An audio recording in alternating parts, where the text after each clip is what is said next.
Welcome to Marketing with Vino, the edutainment business growth podcast, mixing education and entertainment to make growing your service business much more fun. Your hosts, Quinton Venter, online marketing expert, and Gabby Kowalski, creator of the Business Freedom Formula, have a glass of wine and share powerful and up-to-date strategies to help grow your service business fast. Hey everyone, it is that time of week again, and you are listening to Marketing with Vino with Quinton and Gabby. Hey! Gabby, introduce yourself to everyone that's listening. Hey, awesome people. Thanks for tuning in and listening to this episode. Welcome. We're about to talk about some pretty cool stuff. Quinton, as some of you may or may not know, is an expert in Facebook advertising, and he specializes in filling people's events. And I said to Quinton, you know what, wouldn't it be cool if we actually gave some people tips and pointers on how they can get more bums on seats if they're running online workshops, webinars, or if they're running live events, promotional events to get more awareness around what they do, or they're guest speaking somewhere and they want to help them fill the event.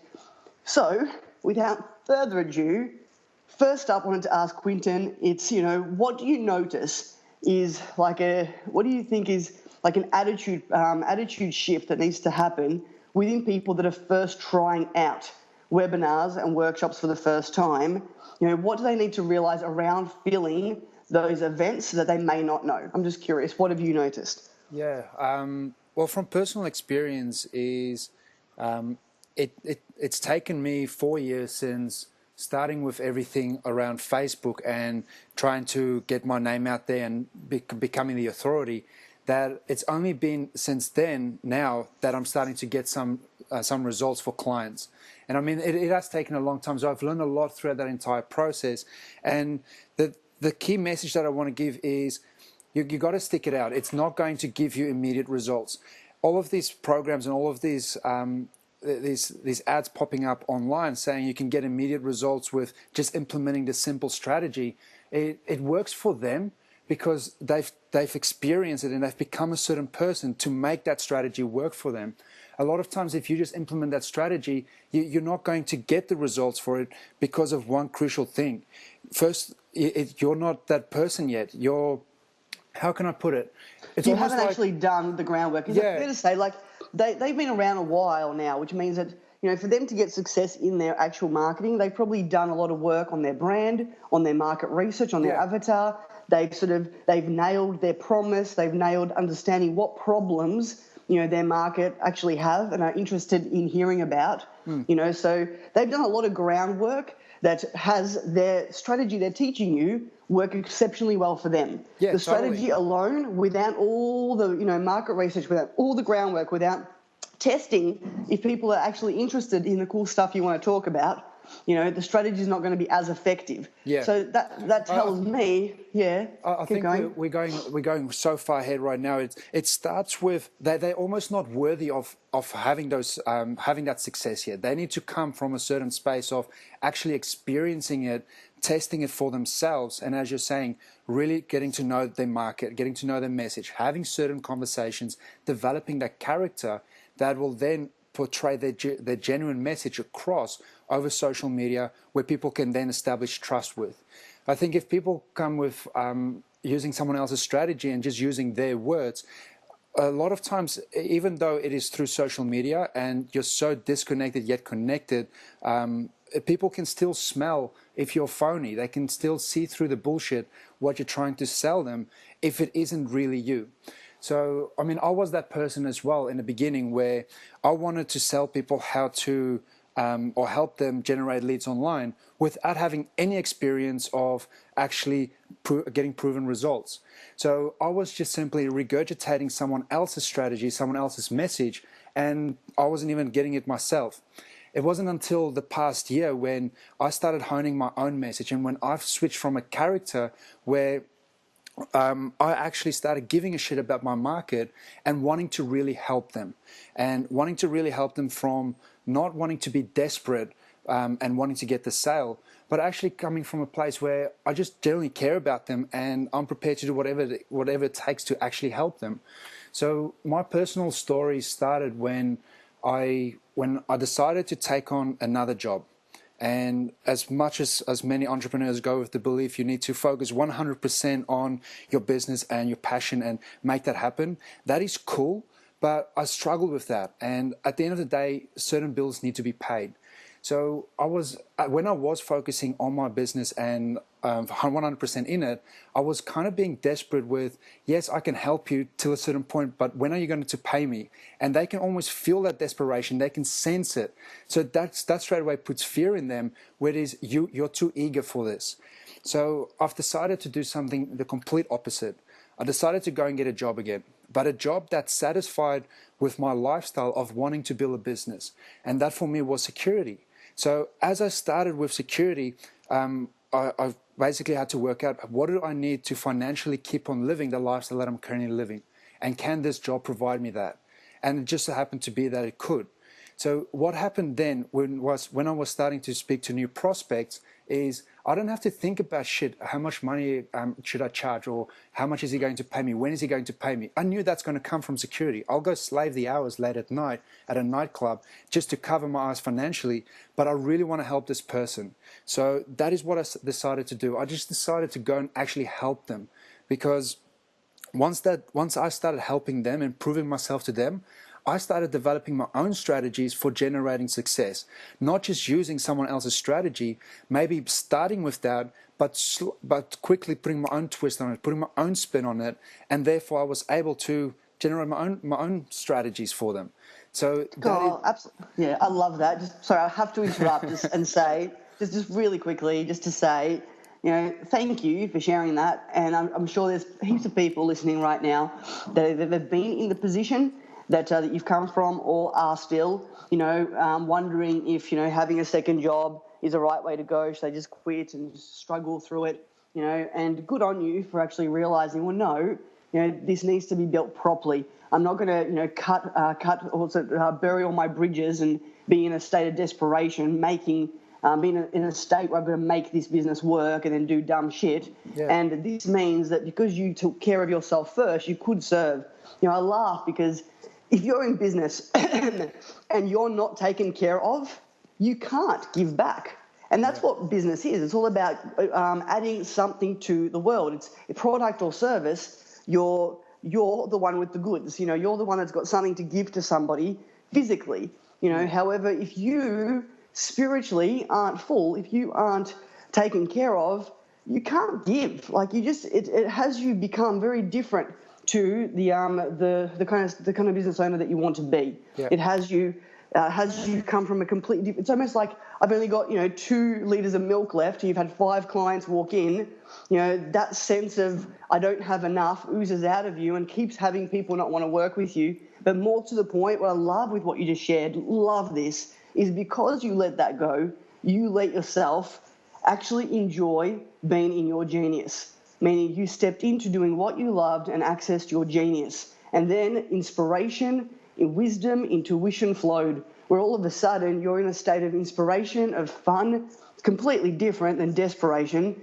And only in that space are you going to innovate. Only in the space of appreciation, fun, and just being in the flow are you going to be able to open for innovation to make cool shit happen. Would you agree with that? Yeah, totally. I mean, it was only then when I could actually really love my market and really show them that I'm loving my market.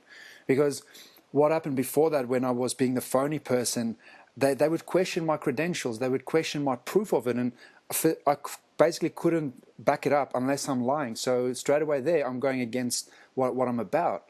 So what happened after that is, once I had all of my financials taken care of, I simply just came from a space without having to ask the client for money, and I just simply went, yeah, sure, I'll help you with that.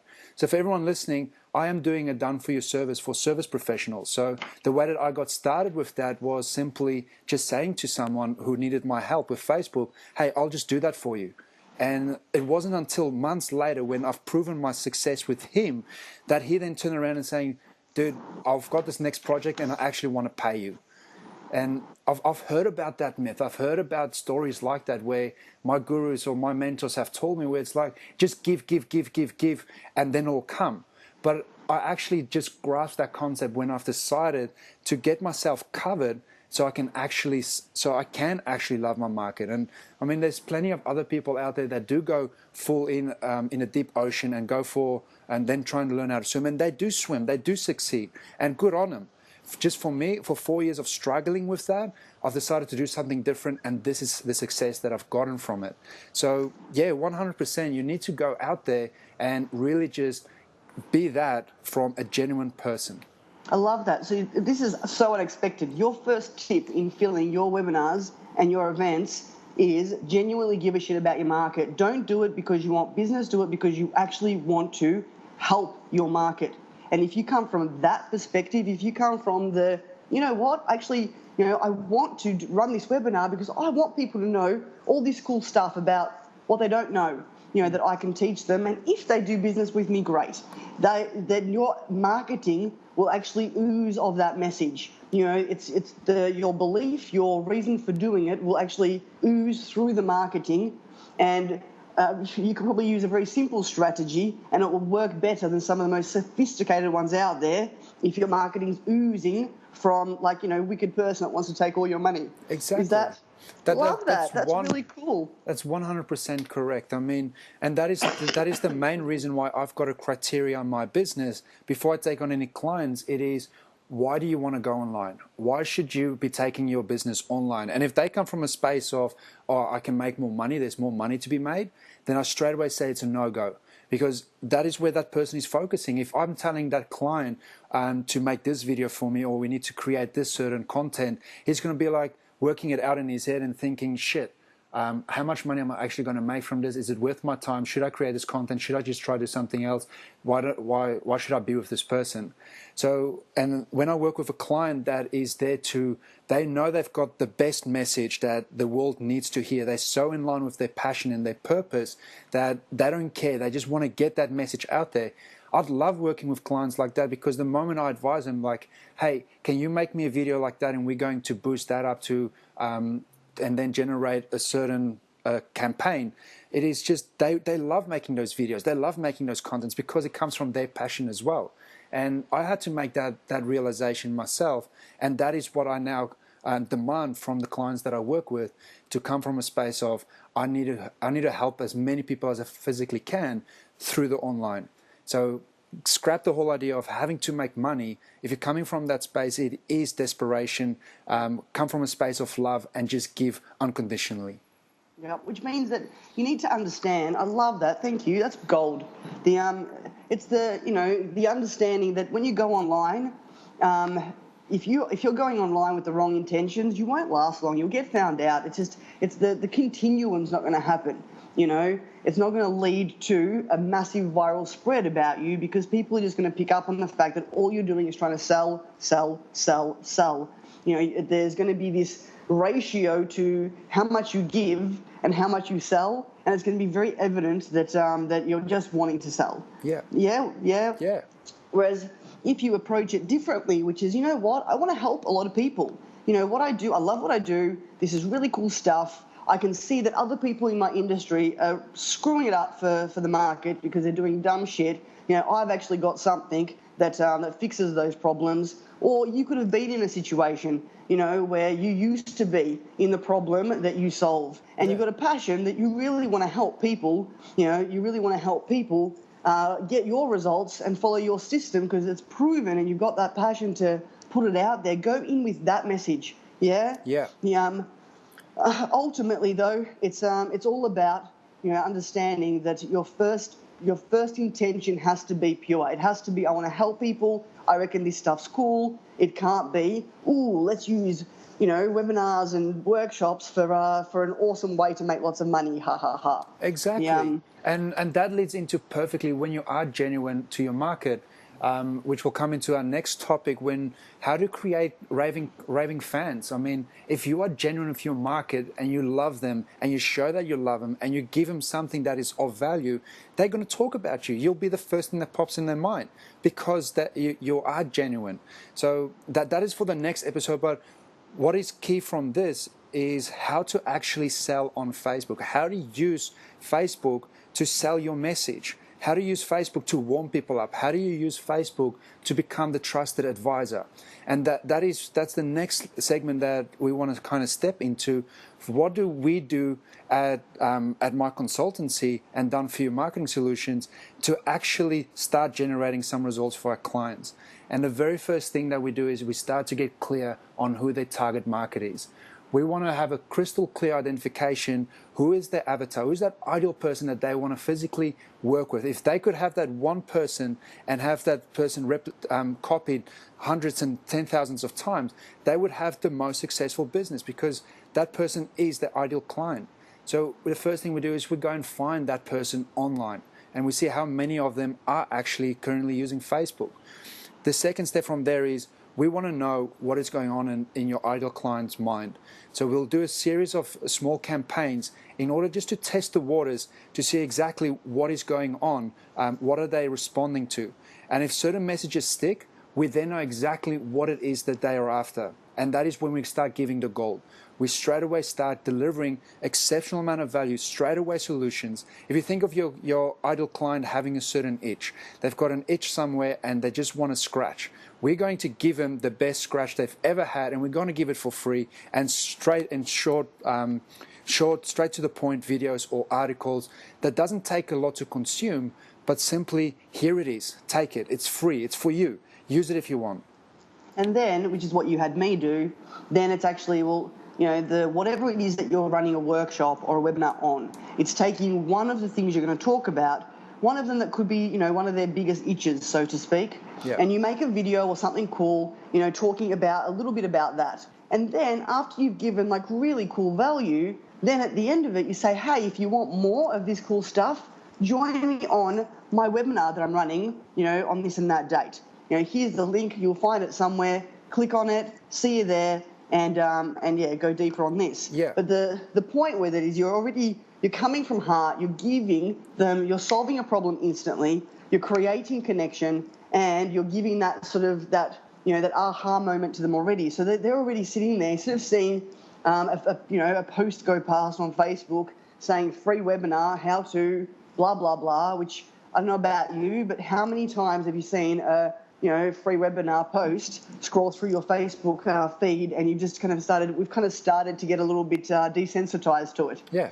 Would you agree? Oh, all the time. So many. So it's about, what Quinton's saying here, if I'm hearing you correctly, is you got to start being a little bit cleverer.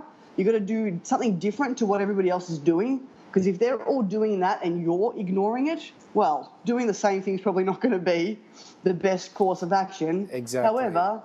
However, doing something that's unique to you, it comes from heart, it oozes of your brand character, of your character. It's real. There might even be a spelling mistake in it. If you're the kind of person that seems to if you're not awesomely, if you're not awesome at grammar, there might be some spelling mistakes in there. Or if you're the kind of person that leaves out whole words because you're a big picture person. And sometimes it's actually okay to have it be imperfect, because the rest of the world kind of if you want your market to not be so anal, then it's actually perfect marketing for you. Exactly. Because if someone comments on that ad and says, there should be an apostrophe here, or I'm not going to do your webinar because there should be a apostrophe here. You think I would instantly think, I'm so glad you're not going to be there. Exactly. I don't want anyone like you on my webinar. They're just going to judge you constantly. They're going to sit and listen to your webinar and just judge. It's like, nah, she said that wrong. Nah, that doesn't make sense. Or she used the wrong past and present tense there. Like, nah.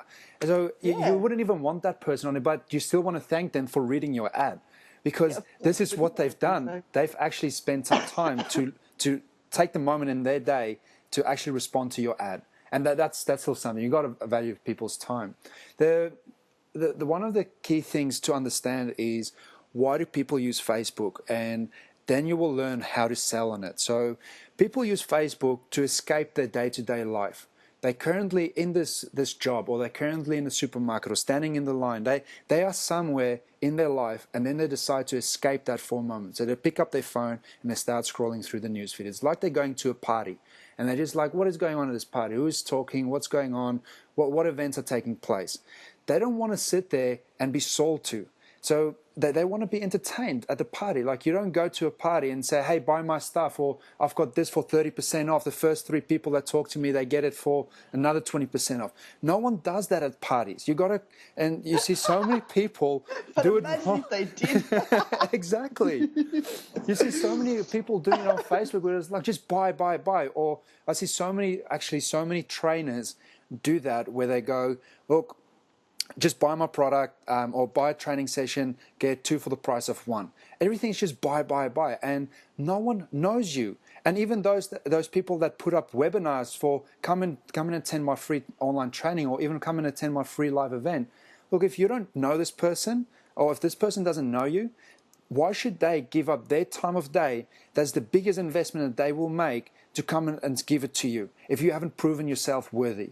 You see, we live in a world where especially with the online world, where everyone is so skeptical of why should I believe you, or is this real, is this Photoshop, is this been tampered with? So why satisfy that mindset if you could just be genuine and just give them something of value for free? So, and you need to do that on Facebook in an entertaining way, and what is native to Facebook.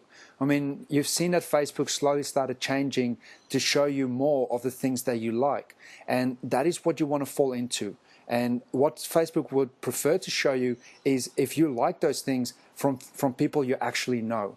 They don't want businesses to go and advertise very, very big and bold on Facebook because it stands out too much. It smells funny. It's that person at the party that's constantly like, buy my stuff, buy my stuff.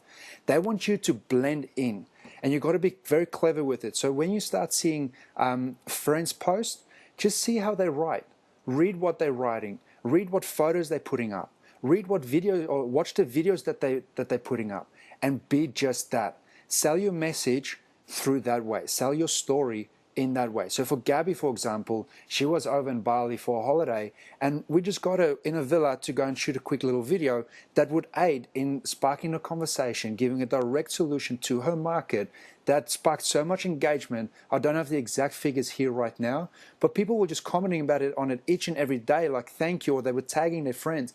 And this is how you start creating a movement, by giving some value up front, and then just very, very small call to action. I mean, it's the same as when you're at the party and you're giving someone some cool advice, or you're giving someone some value, and then you go, hey, we should take this conversation elsewhere, like come meet me at the office tomorrow, or let's go to the pub, or let's go down there, or let's meet up tomorrow. You just take them away from that environment to say, hey, look, if you really love what I've just given you, just come hang out with me over here. We can go grab a beer down the road.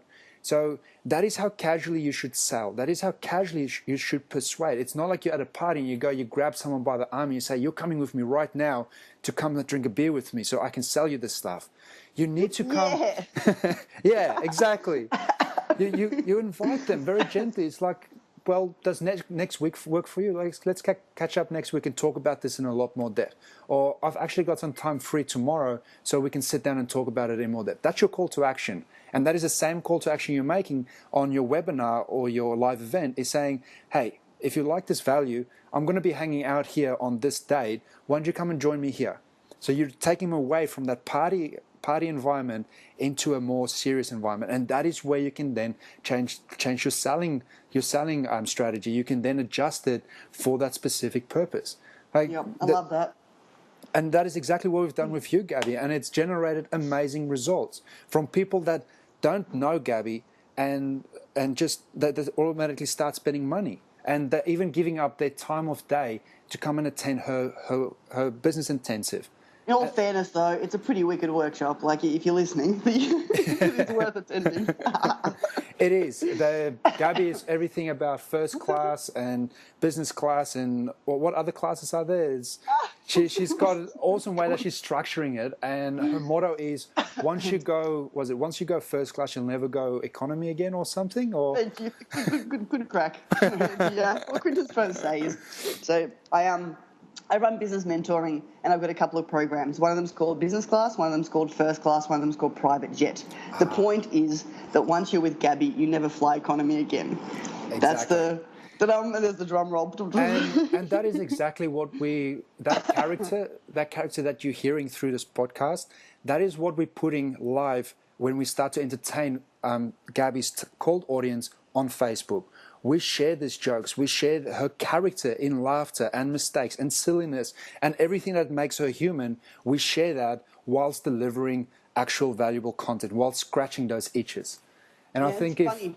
Yeah, go. Go. You finish your thing. You're on a roll. Keep going. It's gold.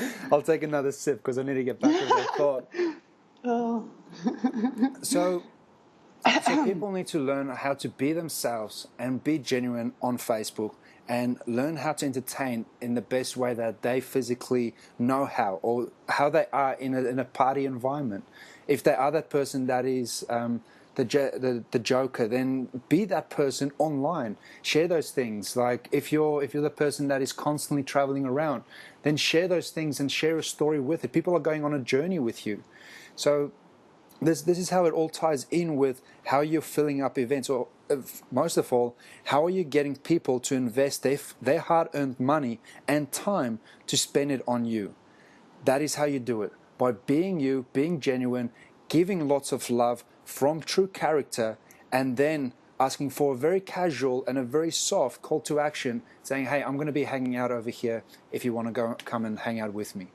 Yeah, and also, I'll add to this that, if it's your first workshop or your first webinar, understand that, yes, there'll be people that register and don't show up. And if you don't have a way to nurture and maintain that relationship in some way, shape or form, either it may be by email or whatever, if you're not nurturing that relationship and inviting them the following time and, throwing a bit of add value something to them in between, you're hemorrhaging opportunity. Yeah. Because when you first start out, your voice is kind of soft, meaning that not everyone's heard your character yet. The more your character is consistent, meaning that if you're running webinars consistently, if you're running workshops consistently, then, for example, people will get used to seeing your stuff pop up and up and up. The first time they may not engage. The second time they're like, The third time they're like, hey, that tip was really cool. And it may not even be till your fourth or fifth webinar that they decide to jump on. And they might miss it because their cat got sick and they had to take it to the vet. And then if you haven't invited them to the following one because you don't have a system in place to make sure you can still invite them again, then you've let them go and you're kind of chasing your tail. So it's actually about understanding long-term relationship building. It's building your email list. Quinton's, I had a small one before. Quinton's now creating a different, I imagine he's great. I could be wrong. Haven't really looked yet. But so Quinton is doing retargeting on Facebook for me. And if you haven't heard of retargeting, all it is that if you put an ad up in Facebook, then everyone that interacts with that particular ad, like clicks on it and does stuff, goes into another list that you can then send other, create other Facebook posts for. Would you add anything? Was that simple enough, or would you add something more it's to that? Basically, with retargeting, you can spy on the user's behavior. That's how simple it is. So you can tell, based on the engagement with certain ad types, what interests them. So let's just say you put up an article on how to cut your hair like a professional, and you're going, or like how to cut a celebrity hairstyle, right? If you make that article and that links to your landing page, so to your blog page where you've actually written the entire article out, Facebook allows you to follow the user's behavior by anyone who has clicked on that ad and then landed on your blog page. You then know that they expressed interest. They've put their hand up. They are interested in a haircut for celebrities. It's no one's just sitting there just clicking random things and wasting their time. Some might, it's called procrastination, but most people, if you put the right ad in front of the right people, they're actually genuinely are interested in the topic you're offering. So what is the next thing after they've read how to cut a hair like a celebrity? The next thing might be the top 3 tools or top 3 tools. So tool that you need. So that you need, exactly. Yeah, which hair dryer, which whatever, exactly, which hairbrush. Yep. And so that is the next ad for only people who have taken up the previous action. You won't go run that second follow-up ad to a complete cold audience that aren't even interested in haircuts. So that is what Facebook allows you to do. And this is where you become human. It is when you're hanging out at that party, if you've seen that person again, you're not going to go start exactly the same conversation right from the beginning. You're going to catch up where you left off, and you're going to say, how are you going with that? How's things going? What has happened since the last time we've met? Or, hey, I've got this other cool thing that I forgot to tell you about last time. You should check it out. And that's how you engage at parties. You won't be that strange person, the robot that's just like, what is your name? And repeat the whole process over and over again. So that is the great thing about Facebook. And if you're not doing retargeting, you're leaving big bucks on the table. Because as people aren't familiar with you, they're most likely not going to engage or give up their time or money to come and attend something from you if they don't know you. And that is where retargeting comes into place. If you are constantly popping up with the right message that leads from the previous message, you are then becoming the trusted advisor. All of a sudden, they see you everywhere, and every time you have a new message with the new thought that they have in their head, because you already know the next logical step for them to take before they reach to the final thing that you're offering, the final service that you're offering. I really love it. I love the example of, think of yourself at a party. When you're marketing online, think of it no different to a party. I still remember when I first went online, and oh my God, like, mind you, I think I'm great at parties. I was not great at that party. Because for some weird ass reason, I don't know why, I got into like almost super wanker mode. Like everything was just so professor kind of perfect. Does that make sense? Yeah, it was too polished, way too polished. It lacked connection. It was very like, I'm embarrassed of it, to be honest with you now, when I think back. But it's purely because I didn't have this message. I wish I had someone tell me what Quinton is sharing with you today, that when you go online, you need to be a character, a person, someone people can connect with. Otherwise, you just feel like cold BS advertising to them. You just feel like, oh, yeah, we are so desensitized to cold bullshit advertising that it's dead. This is the future, and the future arrived a while ago. And I remember the first time I got this, I was literally sitting with one of my mentors, and can't remember the conversation exactly, but it was this moment where she said something, and she was talking about marketing and how you need to be a character and blah, blah, blah, blah. And there was this click where I went, oh, my God, you need to be the same as you are in a sales process one-to-one as the way you are online with everything. For me, it was this shift of shit. The who I am when I speak to you just one-on-one is so connecting, personable. I listen, there's flow, there's fun. The who I was being online, I personally think, looking through this bit of information was not that. It was like, that was a little bit like that serious girl in the corner that goes, I won't drink, I'm driving. Not that you should drink when you're driving. Not that you should drink when you're driving, please. Don't misunderstand me. It was purely for comic expression. But you know what I mean? Like the who, there was an incongruency. Yeah. And I remember, I'd even have people say to me, wow, you're so different in person than you are online. And I'm like, what do you mean? They're like, oh, you're so much better looking, and and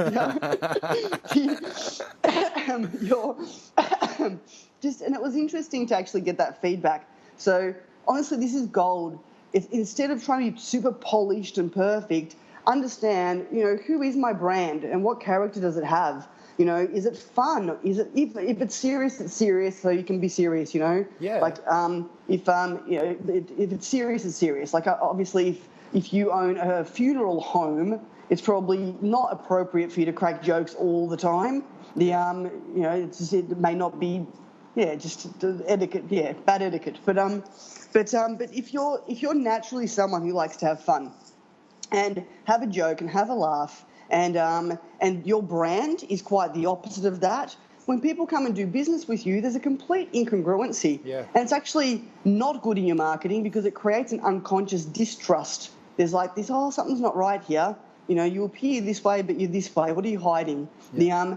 And often it's not that we're hiding stuff, it's just that we don't know any better.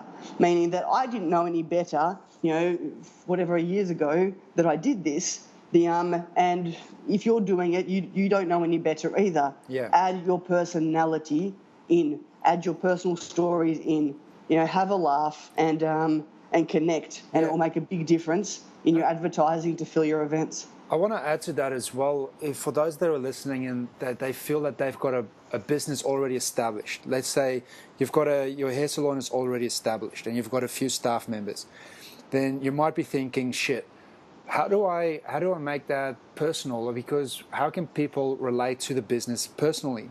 My suggestion is give everyone, all of your staff members, access to your Facebook page to be able to post on there. And this is where your standards come into play with what is actually being posted. But you want those staff members to live their character through your personal business page. That's how they become human. So no longer is it just relating to you. They might be relating to Sarah, to Amy, to Jess, and all of them. And they start following them around.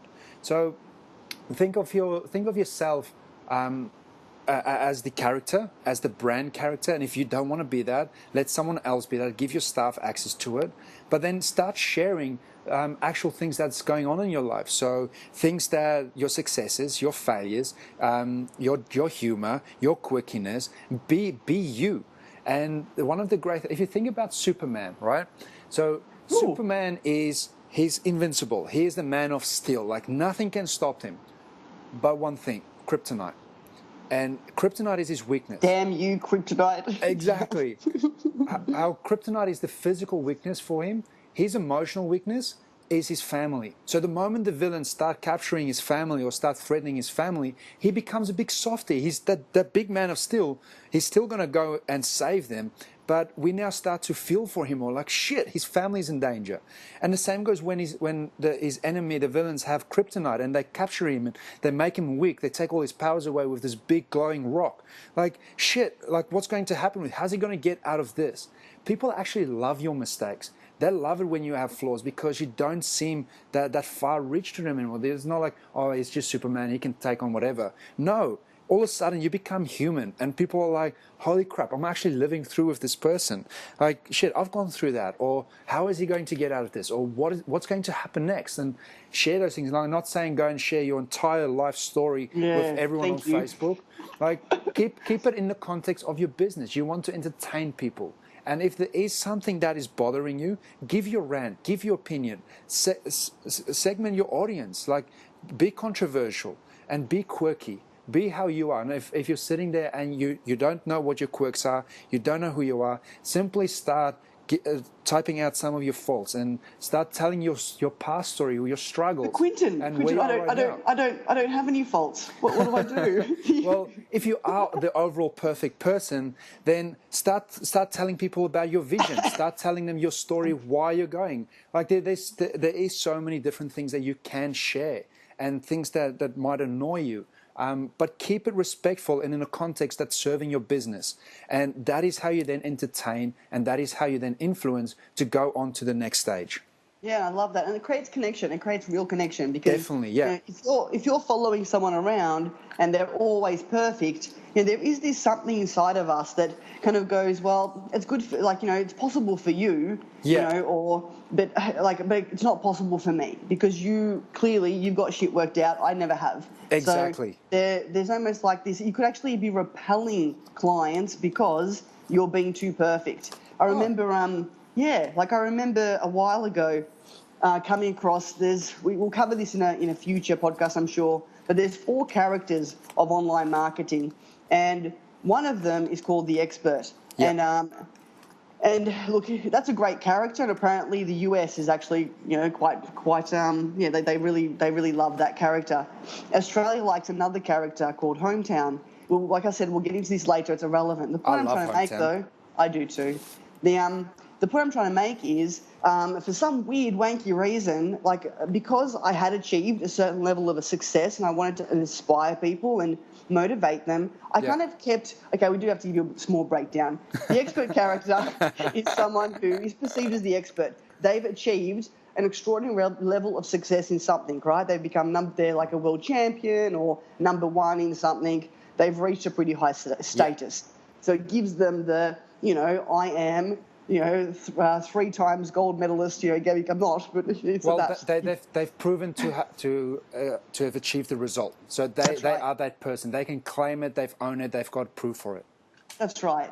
And so it's a great character. Like, we respect those characters. It's like, wow, that's inspiring that you did that. However, if you're constantly just that, like if you're at a party and and Superman's there, initially it's fun, but then after a while you're gonna kind of go, yeah, well, good for you, Superman. I can't fly. Good for you, Superman. There starts to be a slight bit of resistance to Superman. You could even potentially go, oh, Superman again. So what I sort of saw was in me sort of playing out the expert and sharing my successes, how I got there, and thinking that I was inspiring others. I was, but then there was this realization of shit. There's also a portion of my market that is not feeling hopeful right now because they're not. They haven't had the results, the success, or whatever. Some of the stuff I was sharing, they kind of put me into well, that's you. Clearly, you're gifted at that. That's because it's you. And so then I discovered the hometown character. And the hometown character in marketing is actually a hometown girl. It's, Jenny from, 10 Smith Street, so, whatever, suburb. Jenny's just a normal person. And Jenny, quite frankly, ultimately Jenny's just a normal person who learned something cool, implemented it, and got a great result. But before, she used to suck. So then all of a sudden I tapped into the fact that there was a time in the past I sucked balls at certain things, and then I started sharing that in my first journey, I learned all this stuff. I became a qualified coach, kinesiologist, Bowen therapist, all this stuff. But I had no clients. I was good at what I did, but I had no idea how to market, how to sell. And then I went and learnt it. And then I got results. And now I'm teaching it with you. And like literally giving the message through that worked so much better than going, hey, I'm number one in this and that. Shocking, right?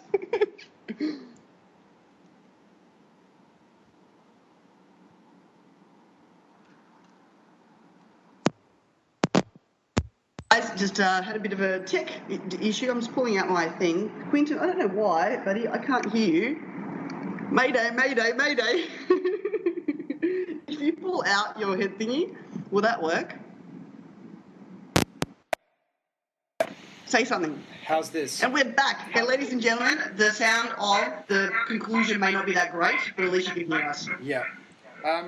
It also creates a bit of disconnect from who your mentor is and to what you want to achieve. So be that person that is authentic and show your struggles. Show where you were, that you were in their shoes once before. Because if someone is so far stretched, they're the expert, then what I oftentimes hear is, and I've asked exactly the same question, it is, yeah, but you're not me. You haven't been through what I've been through. You don't get me. Like, I didn't have an awesome this. I don't have that. I don't have these opportunities. So that is where the hometown boy comes into place, where it is simply, hey, I've actually been in your shoes. Might not be directly your shoes, but in a similar situation. This is how I've gotten out of it, and this was my thinking back then, and this is how I've achieved these results. If you want it makes the biggest difference, guys, because it creates connection. It's funny, as soon as I started sharing, I was born in Poland, my parents immigrated, I lived in a refugee camp for a year. I don't know if Quinton knows this, but maybe he does. There you go, something new.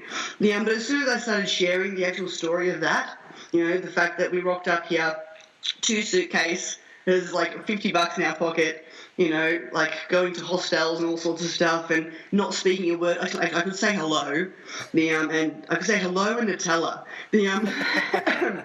Very useful. But the point is, when I would share that story and the story of struggle around like primary school and, not being really that accepted and not having friends and living in my own little, just being a bit of a dork. Yeah. And then, like, moving through that and acquiring all sorts of cool stuff, and by the way, getting friends and, and sorting all those problems out. But it's funny, people would connect. Because, if someone who's an immigrant, who lived in a refugee camp, who came here with nothing, no contacts, no, like, family wealth, can actually get to this, then I can too. Yeah. And it gives people hope. It actually takes it, so it changes the whole dynamic when you tap into, like your vulnerability. It's instead of trying to be, I've got all this, handled, you remember a time where there must have been a time where you didn't. You weren't born with the skills that you have. There must have been a time, you might be in beauty. You might give the most, you might be able to fix someone's skin so beautifully. Like you could look at it and go, know exactly what to do to get that person looking stunning and 20 years younger. There was a time where you didn't. Maybe as a teenager you had pimples, and if you tapped into that story and said, I remember when I was 16 and I was covered in pimples. I looked like a pizza. I was so embarrassed. I used to put my hair over my face, and whatever your story is, right? And then, slowly I started learning about products and seeing beauty therapists, and they got rid of my problem. And I thought, this is really cool, and I got interested in it, and and then I learned all this cool stuff, and now I can help you look a million years younger. Whatever your thing is. It's a completely different message, though, is what I'm trying to say, than, hey, check me out, I've got 1 million awards, I'm awesome, and you should come and do business with me, which is a different take in marketing. You almost see when they endorse celebrities to come on board with promoting their brand, and the celebrities are all about, I'm using this awesome product, and you can have the same results as me if you use this. That's so bullshit. Because they didn't go through the struggles of actually using that product and now achieving those great results. So it is more effective if you put a real character there, because sometimes celebrities are so far of a stretch for us, we can't actually grasp it. But if we can just have a regular Joe in there selling exactly the same thing and telling their story, then we'll definitely live through it and most likely relate with it a lot better. They use celebrities to use their following once they are the authority, but the actual influence and the actual persuasion comes from the story that comes from it. Love it. And so ultimately, in trying to get more people to join you for your webinars, your workshops, understand, one, give a shit about them first. Tip number one is make sure that you're doing it for the right reason, because you will ooze dirty car salesman if you don't. And number two is be comfortable in your character. If you can't be comfortable actually connecting and being authentic, then you're not ready for it yet. Yeah. And that's it. If you know what I mean? If you can't go to a party and make friends, then you probably shouldn't go to a networking event. It's just that. Build up your confidence to be comfortable enough to have your personality shine online. Once you've got that nailed, then you can start implementing marketing strategies, because they'll work 1,000,000 times better. You won't hemorrhage heaps and heaps of money and waste your time. Yeah, I love it. That's a great summary of this entire episode. And that's after a glass and a half of wine. By the way, we forgot to talk about wine. So, my site is sponsored by Taylor's today at Pinot Gris. Go Taylor's. Go Taylor's. What are you sipping on today, Gabs? I got the Oyster Bay, white Oyster Bay. Sauv Blanc. I don't know how do I pronounce that Blanc or Blanc? It's terrible, isn't it? Your courses should help me here. What's the proper? Tomato. There's probably someone listening to this going, They've got no idea what. If you are, I apologise. They're probably thinking these guys got no idea what they're talking about. That's right. But you know what, guys? This is marketing with vino, not marketing for vino. Exactly. And that's okay. As long as we know what we're talking about around business, I don't think it matters. Plus, apparently, Quinton's learning about wine now, so he should have me covered very, very soon. Share notes. Thank you. Yeah. Thank you so much for hanging out, guys. I imagine the audio quality for the last few minutes has been a bit crappy, so we apologise. It is what it is, and speak to you next time, I think. Once again, thank you. Absolutely love, the fact that you're listening. The other day, I had someone message me saying, I love your podcast. I've been listening to it every day. It's my morning ritual now. I go for a walk on the beach and I listen to your podcast. I just can't tell you how absolutely friggin' happy that had me feel. It was just one of those, Yeah, big feel-good moment. So thank you. Please subscribe, and share if you can. Like, if you could help us out here and share with as many, obviously business owners that want to learn about marketing. Potentially not a 5-year-old who doesn't care about marketing. So share this with as many people as you think would actually love it, and we will give you lots and lots of cyber hugs and kisses for that. Yeah, I totally agree. And I just want to say a moment of gratitude here. Because you have made this possible for Gabs and I to create this for you. You guys are our vehicle, and for that, so super grateful. This is episode number 6, and thank you. Like, you guys rock. I think you guys deserve a medal, definitely. Yeah, here's a cyber medal coming right at you. Close your eyes and imagine this beautiful cyber diamond medal. It's going to be diamond because diamonds are pretty. And it's got your name engraved eloquently through it. I don't know how they did it. It was very clever. And it says, "Thank you, your name." Beautiful. Thanks, guys. Until next time, keep being awesome. Bye. You've been listening to Marketing with Vino. If you enjoyed this episode and want to access the resources discussed in this episode, go to marketingwithvino.com and select which episode you've listened to.